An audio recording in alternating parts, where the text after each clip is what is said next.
welcome everyone. You are watching Opinion Class and this is Tanishka Pundir. जी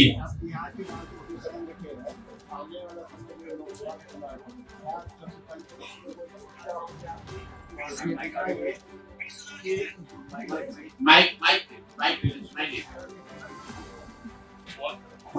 मेरा ये कहना है कि आने वाले वर्ष में अभी बिहार की राजनीति खत्म रखे, लेकिन आने वाला वर्ष लोकसभा चुनाव है, तो उसमें आपकी कोई भूमिका होगी। और दूसरा है कि जो भी वर्तमान में राजनीति है वो गठबंधन को लेकर के है, तो क्या ऐसा नहीं दिख रहा आपका कि किसी के साथ आप इलाज भी कर सकते हैं बिहार की राजनीति? पहली बात आप ये समझिए कि जब मैंने पदयात्रा शुरू की उसी दिन ये बताया है कि दल तभी बनेगा जब मैं करीब करीब पूरा बिहार पैदल चलूं।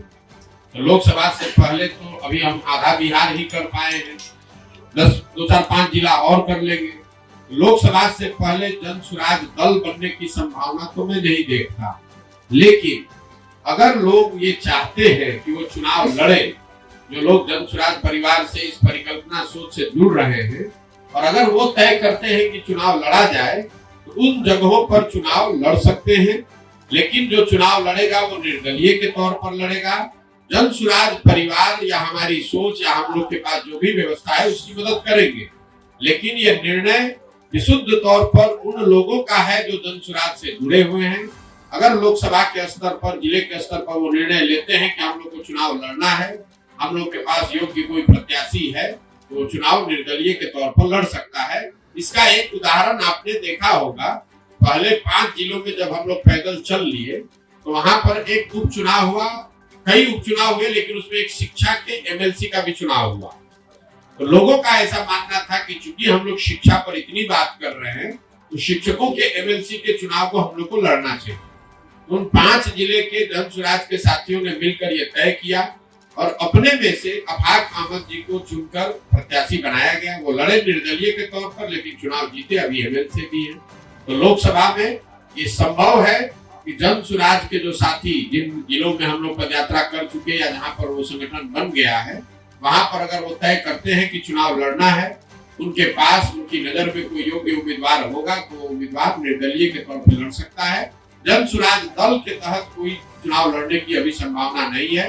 दल तभी बनेगा जब मैं पूरे बिहार की या ज्यादातर बिहार की पदयात्रा पूरी कर लूंगा। दूसरा आपने कहा गठबंधन की, कोई संभावना नहीं है, इसको लिख लीजिए बिल्कुल बोल्ड शब्द में।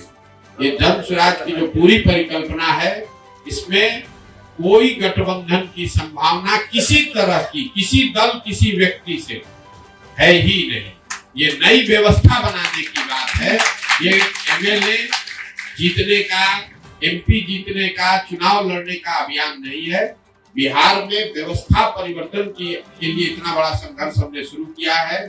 हमको 10, 20, 50 एमएलए जिताने में कोई दिलचस्पी नहीं है, एमएलए जिताने में भी दिलचस्पी नहीं। हमारी दिलचस्पी है कि बिहार को जीता जाए, लेकिन बिहार को सही लोगों के साथ जीता जाए, उनके पास सही लोग जीते और उनके पास योजना हो, तभी बिहार सुधरेगा।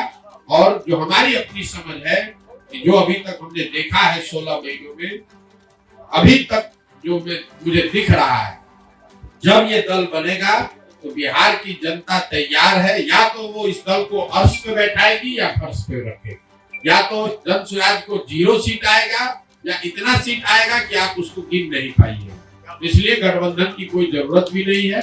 ये संभव है कि सारे प्रयास के बावजूद जनता इससे इत्तेफाक न रखे, लेकिन अगर इत्तेफाक रखेगी तो ये मॉडल ही ऐसा है कि इसमें या तो आप पूरा ही आपका है या नहीं तो कुछ भी आपका है। लेकिन आपने सर एक आपने एक इंटरव्यू में बताया है कि आपकी विचारधारा जो कांग्रेस से मेल खाती है, तो क्या ये इंडिकेट है कांग्रेस के लिए आप खुला रास्ता? बिल्कुल। आप देखिए, जो मैंने कहा है उसको फिर से दोहरा देता हूं। उन्होंने पूछा आपकी विचारधारा क्या है, तो मैंने कहा कि मेरी विचारधारा, हम गांधी को लेकर चल रहे हैं और हर दिन अपने भाषणों में भी कहते हैं कि पूरा ये जो जन स्वराज है, ये आजादी से पहले, आज की कांग्रेस नहीं, आजादी से पहले जो कांग्रेस की व्यवस्था थी, उस व्यवस्था को पुनर्जीवित करने का प्रयास है। जहां दल जो है वो किसी व्यक्ति विशेष का ना हो, किसी जाति का ना हो, किसी परिवार का ना हो। आजादी से पहले जो कांग्रेस थी वो किसी परिवार की पार्टी नहीं थी, वो किसी जाति विशेष की पार्टी नहीं थी, वो उन सब की का दल था जो बिहार, जो राज्य, जो देश को आजाद करना चाहते थे। तो जन सुराज उस सोच से प्रेरित है। बिहार में वो दल बने, हर वो व्यक्ति जो बिहार के पिछड़ापन से, गरीबी से, बदहाली से परेशान है, वो इसमें जुड़े और जुड़कर बिहार में परिवर्तन के लिए प्रयास करें। हम वो विकल्प बना रहे हैं और विचारधारा के आधार पर निश्चित तौर पर अगर आप महात्मा गांधी को लेकर चले हैं, तो मैंने ये कहा कि आप कांग्रेस जिस विचारधारा को रिप्रेजेंट करने का दावा करती है, मेरी विचारधारा वही है। वो कर पा रहे हैं कि नहीं कर पा रहे हैं, उनका मामला है। हम कांग्रेस में नहीं है। हमारी विचारधारा वो है जो महात्मा गांधी की विचारधारा कांग्रेस में थी, उसी विचारधारा को लेकर चल रहे हैं। और उसी को आप कह रहे हैं कि कांग्रेस के लिए दरवाजा नहीं खोल रहे हैं। वो विचारधारा ही हम कह रहे हैं कि हमारी वही विचारधारा है। महात्मा गांधी की जो विचारधारा थी, उसी विचारधारा से प्रेरित होकर इस व्यवस्था को बनाने का प्रयास है और उसी विचारधारा को कांग्रेस और उनके साथी दल उस विचारधारा का प्रतिनिधित्व होने का दावा करते हैं। उस नजरिए से आप कह सकते हैं कि मेरी विचारधारा उनसे मिलती जुलती हो सकती है या उनके करीब हो सकती है।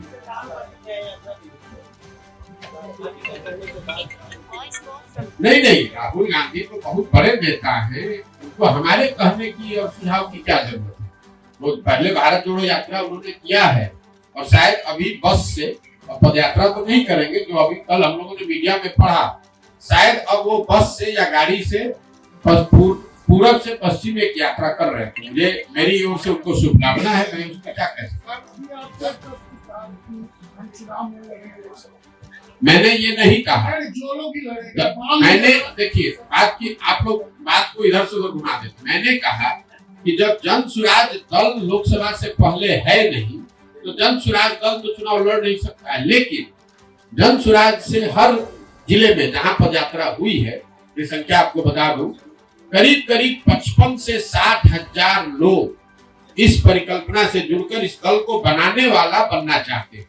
तो हमने उनको ये कहा है, अगर आप जन सुराज से जुड़े हैं, आप 60 हजार लोग बैठ के निर्णय लीजिए कि दरभंगा में चुनाव लड़ना है कि नहीं लड़ना है।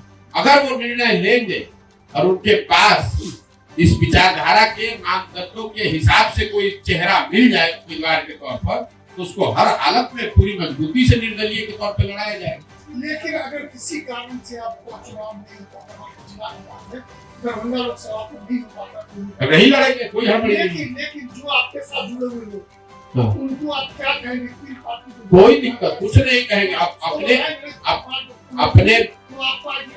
अपने विवेक के अनुसार आप जहां भी चाहें आप वहां वोट कर सकते हैं। मान लीजिए कि आप कांग्रेस की विचारधारा में यकीन रखते हैं और कांग्रेस वहां चुनाव नहीं लड़ती है। कई ऐसी जगह है जहां कांग्रेस की विचारधारा में यकीन रखने वाले लोग हैं, लेकिन कांग्रेस पार्टी वहां भी चुनाव नहीं लड़ती है। कई ऐसे जगह है जहां बीजेपी के विचारधारा के मानने वाले लोग हैं, लेकिन भाजपा वहां चुनाव नहीं लड़ती है। तो क्या करते हैं? अपनी समझ से जो उपलब्ध ऑप्शन है उसमें से आप चुनाव करके उसको जिसको वोट देना दीजिए। अभी तो आपको बताया भैया, किसी पार्टी से मिल, हमारी विचारधारा, मेरा अपना मत ये है कि जो आजादी से पहले महात्मा गांधी की कांग्रेस थी, हम उसी से प्रेरित होकर जन सुराज हमने शुरू किया है। विचारधारा जो गांधी की विचारधारा थी, वही विचारधारा जन सुराज की विचारधारा है, या उसको बनाने का आज के संदर्भ में उसी के करीब रहने का प्रयास है। आपने कहा कि लालू के डर से बीजेपी को वोट दिया था, बीजेपी के डर से लालू को 2005 से आज से इसके डर से नीतीश जी को दो वजहों से वोट मिला है। पहली बात, जो नीतीश कुमार को वोट देता है उसका मेन वोट वही है जो लालू जी के खिलाफ वोट देता है। और दूसरा, 2005 से 2010-12 तक उनकी जो सरकार यहाँ चली, उसमें कुछ काम होता, सुधार होता लोगों को दिखा, तो वो सुधारवादी लोग भी उनको वोट दिया उन लोगों ने। लेकिन 2014 के बाद से नीतीश जी के राज में सुशासन का वो चीज देखने को नहीं मिला। इसीलिए आप देख रहे हैं कि किसी 2010 में 206 सीट जीतने वाले नीतीश कुमार एनडीए 2020 में जब चुनाव हुआ, उनको 125 सीट भी जीतने में मुश्किल आई। तो सिर्फ जाति के आधार पर वोट नहीं है। अगर सिर्फ जाति के आधार पर वोट होता, तो जो एनडीए चुनाव लड़ी थी 2010 में, वही एनडीए चुनाव लड़ी 2020 में, तो फिर उनका 206 से घट के 120 कैसे हो गया? यही बात तो हम आपको बता रहे हैं। लेकिन नीतीश कुमार की जो पूरी राजनीति है, जो उनका वोटर है, वो लालू विरोध पर, लालू जी के जंगल राज के विरोध पर ही खड़ी रही है। उसमें एडिशन जैसे जैसे वो आगे बढ़े तो कुछ और लोग जुड़े होंगे, लेकिन मूल वोट जो उनका है वो लालू विरोध का वोट है। जो लालू से डरता है या लालू जी को नहीं चाहता है, वो नीतीश जी को वोट पहले करता रहा है। राष्ट्रीय कार्यकारिणी की बैठक होने जा रही है जी, जदयू की राष्ट्रीय कार्यकारिणी की बैठक होने जा रही है, संभावना जताई जा रही है कि से पलटी मार सकते हैं। इस पर क्या प्रतिक्रिया है? देखिए, नीतीश कुमार के राजनीतिक जीवन का ये अंतिम दौर चल रहा है, राजनीतिक कार्य का ये अंतिम दौर चल रहा है। नीतीश कुमार को खुद नहीं मालूम है कि वो कहाँ हैं और कहाँ रहेंगे। इतना मैं जरूर कह सकता हूँ कि लोकसभा से पहले अब उनके पास कोई विकल्प नहीं है। उनको चुनाव तो महागठबंधन में ही लड़ना पड़ेगा। इसलिए नहीं कि वो पलटी मारना नहीं चाहते हैं, इसलिए कि अगर पलटी मारेंगे भी तो कोई लेने वाला भी तो होना चाहिए। अब आज के तारीख में उनको कोई लेने वाला भी नहीं बचा है। नीतीश कुमार राजनेता के तौर पर और जदयू दल के तौर पर अब बहुत बड़ा बोझ हो गया है। जो उसको उठाने का कोशिश करेगा वो भी उस बोझ के तहत नीचे दब के मर जाएगा। जहां तक आपने कहा राष्ट्रीय कार्यकारिणी की बात, तो नीतीश कुमार का अपना तरीका है। वो ताश के पत्तों की तरह नेताओं को अपने पार्टी में ऊपर नीचे करते रहते हैं। और यही वजह है कि 18 साल से मुख्यमंत्री रहने के बावजूद उन्होंने अपनी पार्टी में कभी कोई एस्टेब्लिश्ड ऑर्गेनाइजेशन या कोई सेकेंड लाइन लीडरशिप बनाया ही नहीं। किसी को लाते हैं, उससे काम निकाला। मान लीजिए 14 में हम पर उन्होंने दाव लगाया, हमको लेकर आए, घोषणा कर दिया कि यही हमारे उत्तराधिकारी हैं, यही आगे रहेंगे। 14 में चुनाव जीत गए, उसके बाद सोचते अच्छा प्रशांत किशोर कहीं बड़ा ना हो जाए तो इसको हटा के दूसरे को बढ़ाओ। इस चीज का मलाल है सर आपको? बिल्कुल मलाल नहीं है। आप हमको नहीं जानते। हम जीवन में वो लोग नहीं है जो किसी निर्णय पर मलाल करें।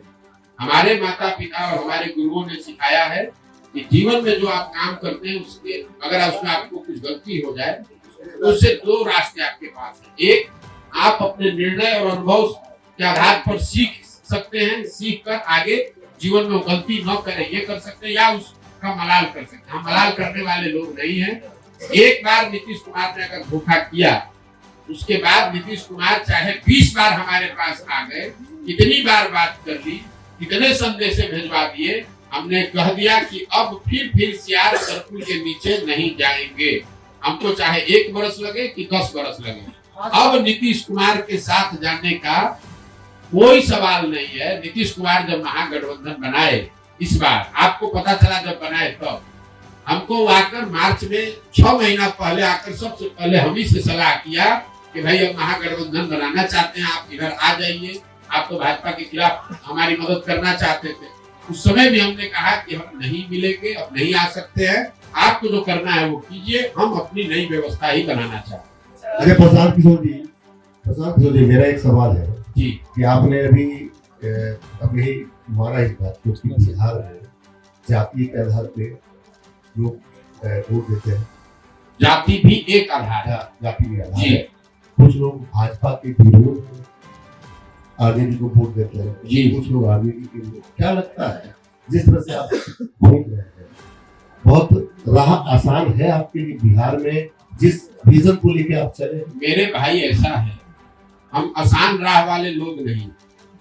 2010-11 में हम अगर दरभंगा में आकर आपको ये बताते कि मैं कोई चुनाव प्रबंधन रणनीतिकार के तौर पर काम शुरू कर रहा हूँ, जिसमें देश भर के दल और नेता हमसे आकर सलाह, हम जैसे लोगों से आकर सलाह लेंगे और अपना चुनाव लड़ेंगे और चुनाव हराया जिताया जा सकता है, तो पत्रकार के नाते या नागरिक होने के नाते आप क्या करते? हंसते या फिर कहते अच्छा करके देखिए, इससे तो कुछ हो नहीं सकता है। जो पहले से नेता है आपसे सलाह क्यों लेगा? लेकिन 10 वर्ष में उस चीज को हमने प्रमाणिक तौर पे करके दिखाया। मान लीजिए कि हमने भाजपा की मदद की, वो जीते। कुछ लोगों ने माना हाँ भाई इनमें दम है, कुछ लोगों ने कहा भाई इनका क्या था, तो मोदी जी का दम था। फिर जब 2015 में भाजपा को यहाँ हरा दिया तो कुछ और लोगों ने माना कि नहीं भाई कुछ तो ये लड़का जरूर जानता है। लेकिन कई लोगों ने कहा भाई इसमें इनका क्या हो, तो लालू नीतीश का करिश्मा था। फिर जाके पंजाब जीते तो लोगों ने कहा ना भाई कुछ तो जरूर जानता होगा, कभी पंजाब भी जीत गए।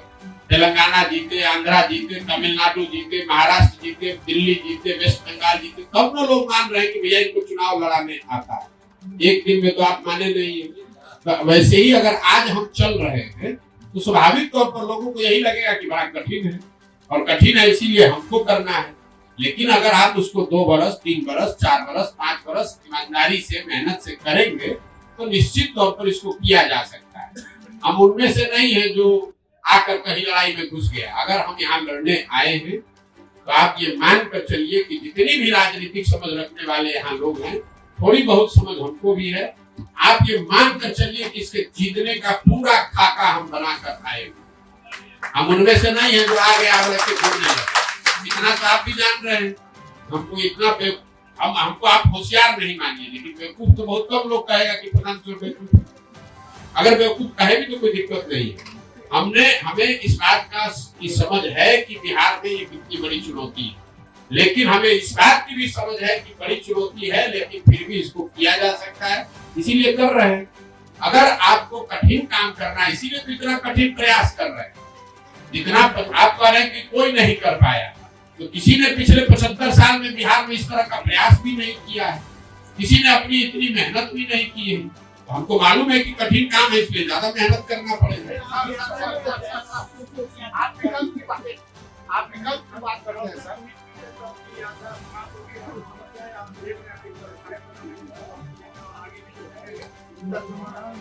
देखिए, मैंने अपनी यात्रा के लिए अन्य पदयात्रियों के मुकाबले या दूसरे यात्राओं के मुकाबले मैंने कोई दिन और समय किलोमीटर निश्चित नहीं किया। मेरा संकल्प है कि मुझे पूरा बिहार करने में 1 बरस लगे या 3 बरस लगे, हम उसको ईमानदारी से कर रहे हैं। हम 15 महीना 16 महीना हो गया, हम यहीं पर हैं। अभी 12 जिला किए, हमको कोई घबराहट नहीं। हम दरभंगा आए 25 दिन का कार्यक्रम बनाते, यहाँ हमको 35 दिन लग रहा है। क्यों? कई बार लोग चाहते हैं कि आप ये गांव भी घूम लीजिए, वो गांव भी घूम लीजिए। सिर्फ पदयात्रा ही नहीं है, पदयात्रा के साथ मुझे दरभंगा से निकलने से पहले उन लोगों को चिन्हित भी करना है जो इस परिकल्पना को, इस संगठन को यहाँ बनाएंगे, चलाएंगे। हमको दरभंगा के हर पंचायत का योजना भी बनाकर निकलना है। तो हम ये दावा नहीं कर सकते कि ये कब खत्म होगा, लेकिन अभी तक का जो अनुभव है उसके हिसाब से आप मान कर चलिए 1 साल 1.5 साल और अधिक कम से कम लगेगा। और मुझे कोई जल्दी नहीं उसके नहीं। समाधान का रास्ता तो बनाते जा रहे हैं। समाधान तो तभी होगा जब लोग अपनी समस्याओं पर वोट करेंगे। समाधान तब होगा जब सही लोग चुन कर आएंगे। समाधान तब होगा जब इन समस्याओं के निवारण का रास्ता, योजना, विजन बनाया जाए। तो तीनों चीज पे लगे हुए हैं।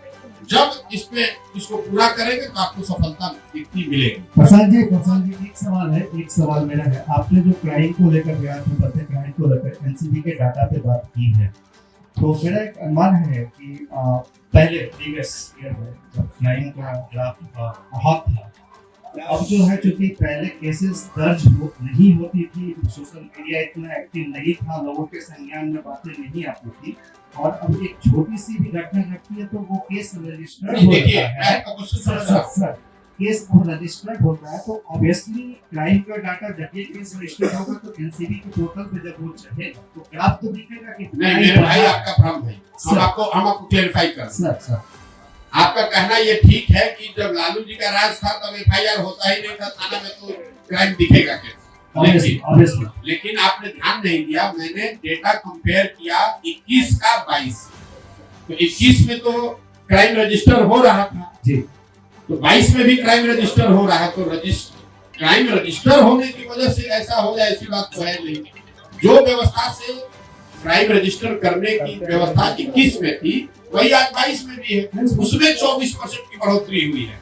ऐसा नहीं हुआ है कि 2022 में बिहार सरकार ने क्राइम के प्रति ज्यादा सेंसिटिविटी दिखाते हुए नए थाने सेट कर दिए या एफआईआर की प्रक्रिया को आसान कर दिया, ऐसा कुछ नहीं हुआ है। प्रक्रिया जो 21 में थी वही 22 में। अगर हम 2005 से कंपेयर करें तो आपका बात ठीक है। हम तो 21 को 22 को 21 से कंपेयर कर रहे हैं, और उसमें क्राइम रजिस्टर करने की जो व्यवस्था है उसमें कोई आमूलचूल परिवर्तन नहीं लाया गया है। तो ये कंपेरेबल डेटा है। और 24% FIR ज्यादा हुए हैं, ज्यादा कॉम्पिटेबल क्राइम हुए हैं, ये डेटा दिखा रहा है। और सिर्फ दिखाने की बात नहीं है, सिर्फ आंकड़ों की बात नहीं है। हम लोग जब पैदल चल रहे हैं और आप लोग भी समाज में रहते हैं, मैंने आपको क्या कहा पूरी बात सुनिए। जब शुरुआती महीनों में मैं चल रहा था तो लोग बताते थे कि भैया देखिए अब आजकल फिर क्राइम बढ़ेगा शायद। फरवरी के बाद मतलब महागठबंधन सरकार बनने के 5-6 महीने के बाद से लोग आकर कह रहे भैया देखिए क्राइम बढ़ गया है।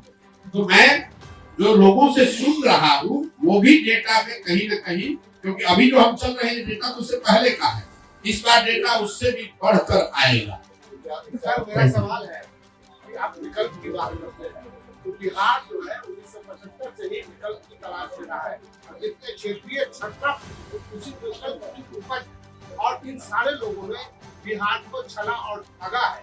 तो आप जन स्वराज जो है एक विकल्प के रूप में देखा जा रहा है, क्या गारंटी है कि पिछले लोगों की तरह जन स्वराज बिहार के लोग। मेरे भाई हमारे हर भाषण को सुन लीजिए, हम हर भाषण में पहले कहते हैं कि आप बिल्कुल प्रशांत किशोर पर भरोसा मत कीजिए, आप अपने आप पर भरोसा कीजिए। प्रशांत किशोर अगर जन स्वराज बनाते, हम इसके नेता होते, हम आपको कहते कि हम आपका ठीक कर देंगे, तब न धोखा देते। हम तो आप हमारी भाषणों को जाकर सुन लीजिए, हम ये कह रहे हैं कि कोई प्रशांत किशोर 10 प्रशांत किशोर आ जाएगा तब भी आपका जीवन नहीं सुधरेगा। आपको अपने आप में अपने वोटिंग बिहेवियर में सुधार करना है और दल अगर बनाना है तो सबको मिलकर बनाना होगा ताकि कोई किसी को न ठगे। अगर बिहार के 10 लाख लोग मिलकर दल बना रहे हैं तो सब लोग तो एक दिन में नहीं परिवर्तित हो जाएगा। प्रशांत किशोर को ठग सकते हैं। आपने कहा पहले हुआ, पहले किसने यहाँ बिहार में सबको सबसे संवाद करके मिल के इतनी बड़ी पदयात्रा करके किसने दल बनाया? यहाँ दल तो आधा मिनट में बनता है। जो दल बनाया वो कहा कि हम इसके नेता रहेंगे और हमारे बाद हमारे बेटा रहेंगे। दल तो यहाँ ऐसे ही बनता है। बिहार के लोगों से बातचीत करके कोई दल बना हो, आप हमको बता दीजिए, हम मान लेते कि हमारी गलती है। प्रशांत जी मेरा दो सवाल है। कुछ लोगों का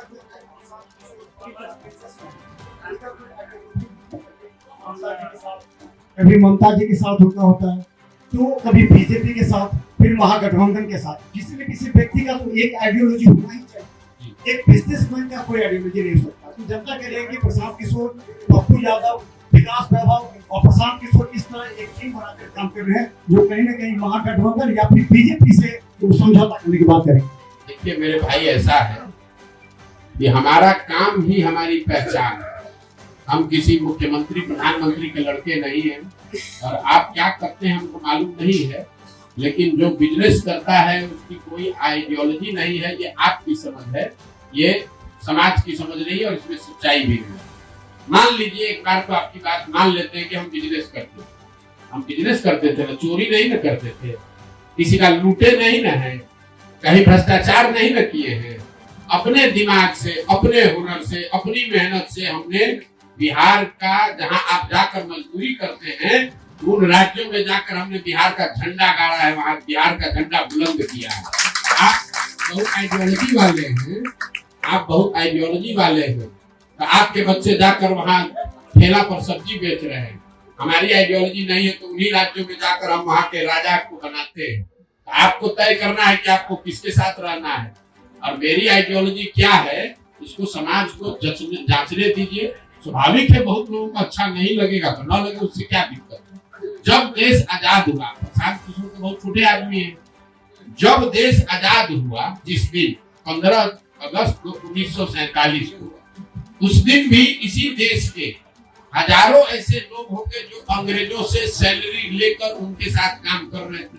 उनको तो महात्मा गांधी पर भरोसा नहीं था, उनको देश की आजादी पर भरोसा नहीं था। तो ये तो समाज है।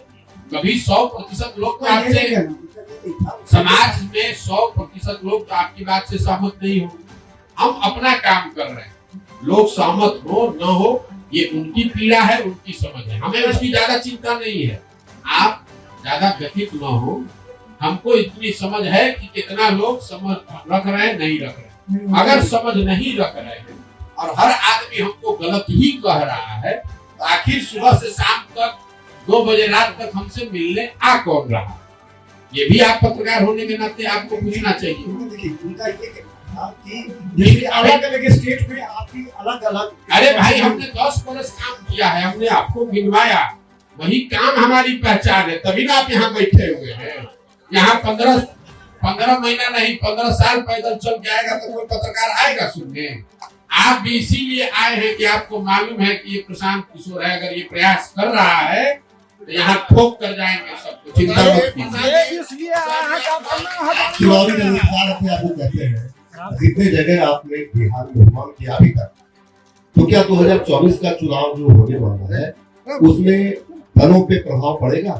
कितने जगह हम जब चुनाव ही नहीं लड़ रहे तो आप नहीं लड़ रहे हैं? आप सुन लीजिए बात, 2025 का चुनाव होने दीजिए, उसके बाद आप हमको खोजिएगा मिलने के लिए कि प्रभाव क्या पड़ा नहीं पड़ा। हमारा जो ट्रैक रिकॉर्ड है, लोग हमको जब चुनाव का परिणाम आता है तब पूछते हैं कि कौन है। जब तक चुनाव का परिणाम नहीं आता है तो सब आदमी यही कहता है कौन है प्रशांत किशोर, ये बिजनेसमैन है, ये तो एनजीओ चलाता है, ये तो लैपटॉप चलाता है। और जब परिणाम आता है तो कहता है अच्छा यही है प्रशांत किशोर।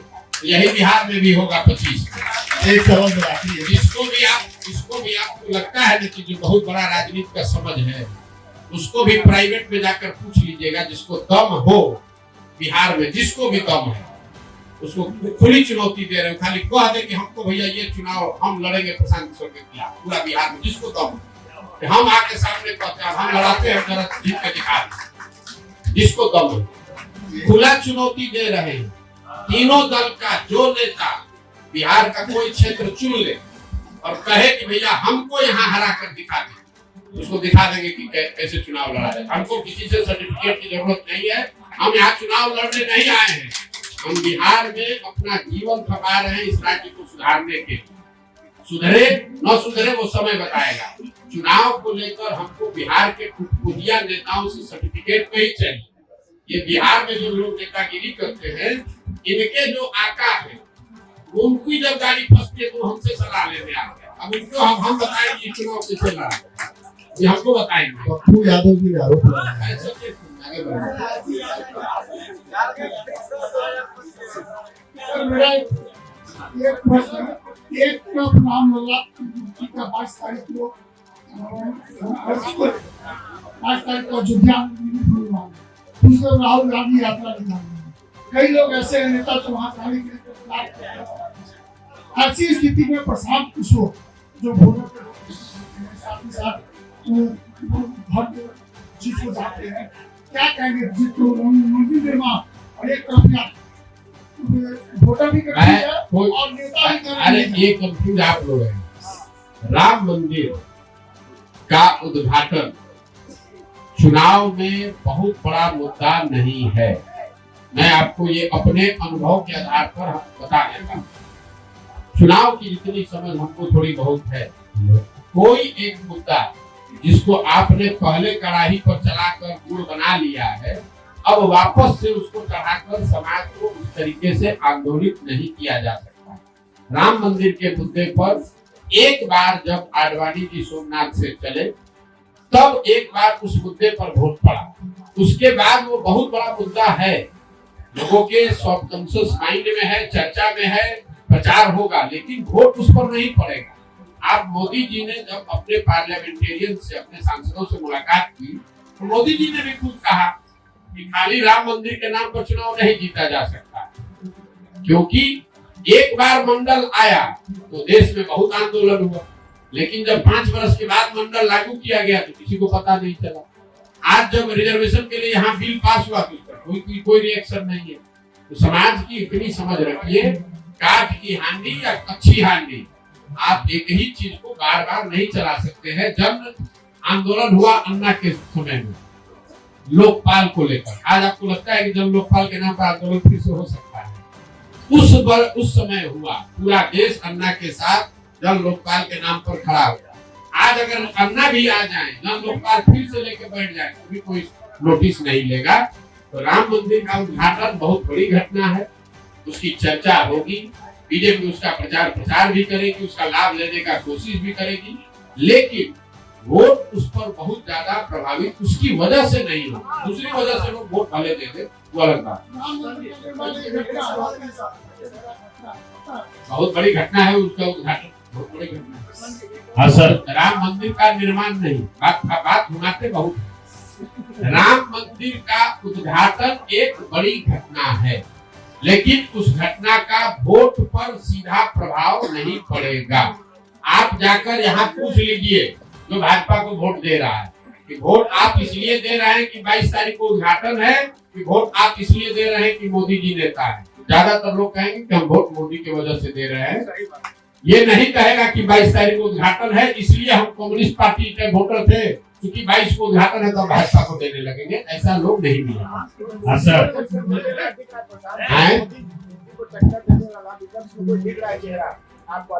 मेरे भाई एक चीज मैं आपको बता दूं, देश में विपक्ष कभी कमजोर नहीं होता, विपक्षी पार्टी कमजोर हो सकती है। जो मोदी जी महामानव बताए जा रहे हैं इनको कोई नहीं हरा सकता है। 2000 आगे की बात छोड़ दीजिए, भविष्य की 2019 में जब वो चुनाव लड़े, पूरी उनकी ताकत, उनका करिश्मा, संघ, आइडियोलॉजी, पुलवामा सब मिला दीजिए, तब भी जो 100 लोग वोट देने गए बूथ पर, उसमें 38 लोगों ने मोदी जी के भाजपा के पक्ष में वोट दिया, 62 लोग ने नहीं दिया। तो 62 लोग ज्यादा है कि 38 ज्यादा? तो इस देश में विपक्ष कभी कमजोर नहीं है। ये जरूर है कि विपक्ष का जो दल, विपक्ष के सेंटिमेंट को रिप्रेजेंट करने वाले जो दल है वो कमजोर हो सकते हैं। इसलिए आप गांव देहात में घूमते हैं तो ऐसा नहीं है कि हर गांव में लोग जय जयकारा कर रहा है कि भैया भाजपा आके हमारा जीवन बदल गया, लेकिन फिर भी जाकर वो वोट इसलिए दे सकता है, उसको लगता है कि राहुल गांधी के मुकाबले तो फिर भी ये ठीक है, या लालू यादव के मुकाबले फिर भी ठीक है, इसलिए लोग वोट देते हैं। हम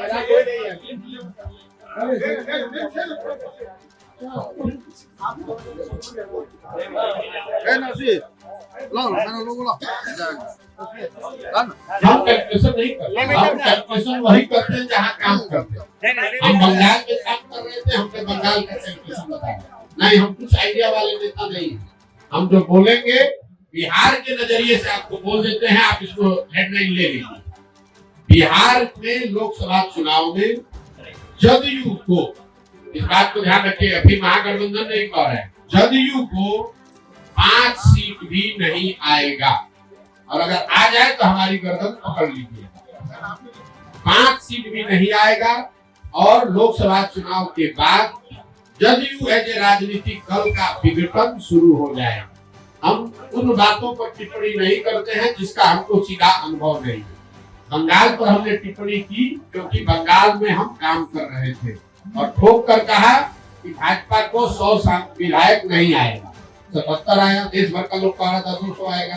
तो यहाँ बिहार के नजरिए से आपको कह देते हैं जदयू को 5 सीट नहीं आएगा, 1 आए 2 आए 5 पार हो जाए तो आप हमारा गर्दन पकड़ लीजिएगा, बिहार की जनता के सामने खड़ा होकर माफी मांगे। क्या नहीं, अरे कुछ नहीं होता है। अभी नीतीश कुमार मुख्यमंत्री के कुर्सी पर है, टूट तो नीचे से अंदर पूरी हो गई। अब चूंकि सत्ता में बैठे हुए हैं तो लोग उनके साथ चिपका हुआ है।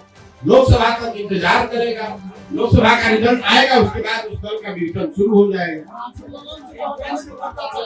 क्या इससे फर्क पड़ता है कौन रहेगा कौन हटेगा?